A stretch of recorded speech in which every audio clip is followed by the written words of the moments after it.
तो भड़का रहे थे लोगों को, चैलेंज कर रहे थे। क्या फिर देश का युवा गोली चलाएगा? आप जेवर से हथियार लेकर जामिया गए थे गोली चलाने के लिए और आप कह रहे हैं नाबालिग थे।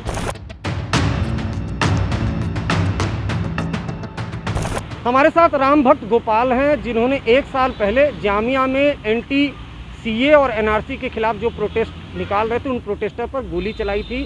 फिलहाल इन दिनों विवादों में है, क्योंकि कुछ दिन पहले इन्होंने हरियाणा के पटौदी में एक विवादित बयान दिया। गोपाल, आपने बयान दिया हरियाणा में काफ़ी विवादित, दूसरे संप्रदाय के खिलाफ कि लोग काटे जाएंगे, मारे जाएंगे, क्या कहना है आपका? देखिए, मैं सदैव देश और धर्म के समर्थन में बोलता हूँ। अगर देश और धर्म के समर्थन में बोलना लोगों को बुरा लगता है तो इसमें मेरा कोई दोष नहीं है। नहीं, तो आपने तो बोला ना दूसरे संप्रदाय को कि काट देंगे, फाड़ देंगे, इस टाइप की बातें कही आपने। देखो, वहाँ मैंने मुल्ला शब्द का उपयोग और प्रयोग किया था, तो मैं ये कहना चाहता हूँ, मैंने वहाँ कोई मुसलमान शब्द का प्रयोग नहीं किया। मेरी लड़ाई किसी धर्म या मजहब से नहीं है। मैं उनके खिलाफ हूँ जो देश विरोधी हैं, जो धर्म विरोधी हैं। नहीं तो ऐसा नहीं, तो आप तो भड़का रहे हैं लोगों को। संविधान के हिसाब से चलते तो संविधान में तो अगर कोई विरोध कर रहा है, आप किस लिए वहाँ पर गए थे? क्या आप किस तरह का प्रोग्राम था वहाँ पर? वहाँ एक महापंचायत का आयोजन था। वहाँ लव जिहाद जैसी समस्याओं, जमीन जिहाद जैसी समस्याओं का समाधान बताने के लिए उस महापंचायत का आयोजन किया गया था। नहीं, तो आप तो भड़का रहे थे लोगों को, चैलेंज कर रहे थे। देखिए, फिर मैं इस पे एक बार बोलना चाहता हूँ, क्या ओवैसी जब बोलता है इस देश से 15 मिनट के लिए पुलिस हटा दीजिए, जामिया से जब नारे लगते हैं हिंदुत्व की कबर खुदेगी जामिया की छाती पर, शाहीन बाग से जब नारे दिए जाते हैं कि इस देश के टुकड़े कर दिए जाएंगे, असम को इस देश से अलग कर दिया जाएगा, क्या वो आपत्तिजनक नहीं है? क्या वो भड़काऊ भाषण नहीं है? क्या ये हिंदू युवाओं को हिंसा करने के लिए मजबूर नहीं किया जा रहा? तो आप हिंसा करेंगे? मैं हिंसा समाधान भी नहीं समझता हूँ कोई, ना ही मैं इसका समर्थन करता हूँ। मैं संविधान पे पूर्ण रूप से विश्वास करता हूँ। आप जामिया गए थे, आपने गोली चलाई थी वहाँ पर, क्यों गोली चलाई थी इसके बारे में बताइए आप जरा। देखिए, मेरी भी वैसे कुछ सीमाएं हैं, तो मैं ये ऑन कैमरा शायद स्पष्ट रूप से ना बोल पाऊँ। केवल वहाँ मैं देश विरोधी लोगों को एक संदेश देना चाहता था कि अभी इस देश का युवा खोखला नहीं हुआ है कि तुम इस देश में देश तोड़ने की बात करोगे और हम शांति से बैठ के देखते रहेंगे। तो क्या फिर देश का युवा गोली चलाएगा? मैं इस चीज़ को समाधान नहीं मानता। उस समय मेरी उम्र 17 वर्ष थी लगभग, तो मेरी समझ से संविधान परे था। वो आवेश में आके जो भी कार्य हुआ उस पर मैं कोई कमेंट नहीं करना चाहूँगा। मैं फिर ये जानना चाहूँगा कि आप जेवर से हथियार लेकर जामिया गए थे गोली चलाने के लिए और आप कह रहे हैं नाबालिग थे, तो क्या परिस्थिति थी, ऐसी क्या हो गया था कि आप वहाँ चले गए थे? देखिए, देश का माहौल इस प्रकार से बना दिया था, रोड जाम करके लोग बैठ गए थे और वहाँ से उठने का नाम नहीं ले रहे थे। अपने हमें साधारण जीवन में भी उससे इतनी समस्याएं आ रही थी, अगर देश की इकोनॉमी तक खराब हो रही थी वहाँ से। वहाँ जब लोग सड़क जाम करके बैठे थे, एक एम्बुलेंस तक नहीं निकल पाती थी। तो इन सब चीज़ों के लिए तो सरकार है, पुलिस प्रशासन है, वहाँ पर भी गुहार लगाई जा सकती थी। बंदूक उठाना, बंदूक चलाना तो किसी समस्या का समाधान नहीं है ना। मैंने आपसे पहले भी स्पष्ट कहा, मैं समाधान नहीं समझता हिंसा को, संविधान पर पूर्ण रूप से विश्वास रखता हूँ। हरियाणा के पटौदी में जो लव जिहाद और तमाम चीज़ों को लेके हुआ, आप उसमें बोला कि मुस्लिम लड़कियों का अपहरण करो, उनका वो कराओ, ये सब क्या है? देखिए, वहाँ मैं अपने बयान का स्पष्टीकरण करना चाहता हूँ।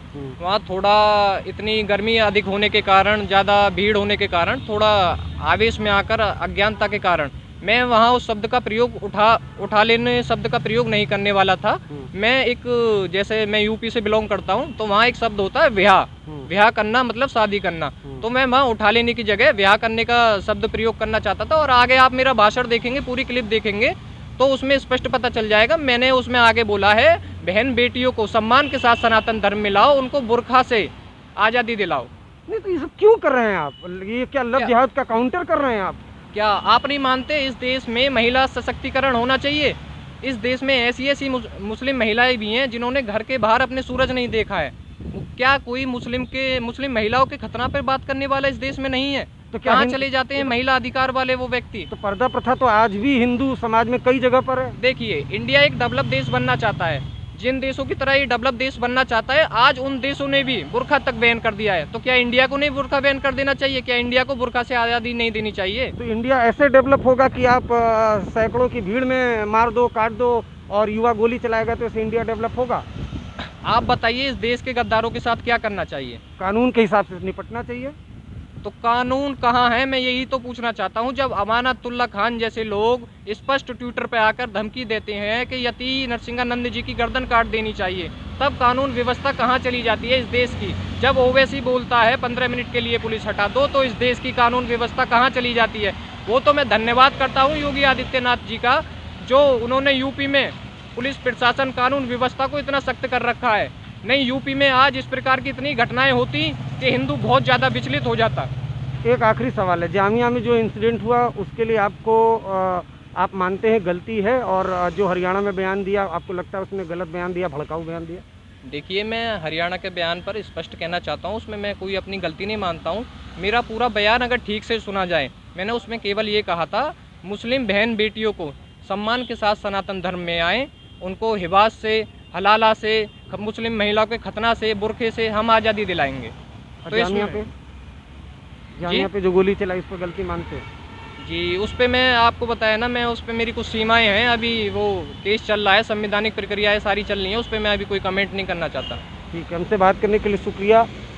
राम भक्त गोपाल, इनको आप देख पा रहे हैं, जामिया में इन्होंने फायरिंग की थी, काफ़ी चर्चा में आए थे और फिलहाल अपने विवादित बयानों को लेकर चर्चा में हैं। हमारे देश में कई ऐसे जरूरतमंद लोग हैं जिनकी मदद की गुहार आपके कानों तक नहीं पहुंच पाती। न जाने ऐसे कितने बेबस और मजबूर लोग हैं जो पैसों की वजह से मजबूर हैं।